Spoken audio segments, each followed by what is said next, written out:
Newton's second law of motion. Let me explain this, what is meaning of Newton's second law of motion. The rate of change of momentum is directly proportional to the applied force in which the direction of force acts. Now let me explain you about momentum. Momentum defined as the product of mass and velocity. If the velocity becomes smooth, the momentum also becomes smooth. Now there are many applications. Now let me explain the applications of Newton's second law of motion. In the case of catching a cricket ball, we can see that a cricket player is moving his hand backwards because to avoid the injury which is going to happen to his hand.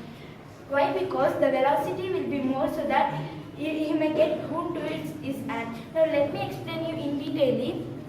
When I throw this ball with a low speed, I am not going to drag my hands backward. When I throw with a high speed, I must drag my hands backward because I may get wound because if I not drag my hand backwards.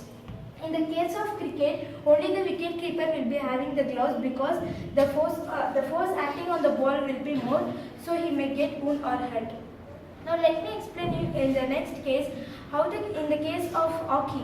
In the case of hockey, only the goalkeeper will be provided with more security because the force acting on the ball will be more, so he may get severe wound, so he will be provided with more security. And the next application is in the case of high jump. In the case of high jump, there will be lots of mud outside if they are going to play in the outside. Inside there will be security of belt. Because when he is going to jump, the force acting on him will be more and he cannot stop it force, so he may get wound or severe injury, so the mud will be provided to protect him. Here ends my explanation. Thank you. Thank you.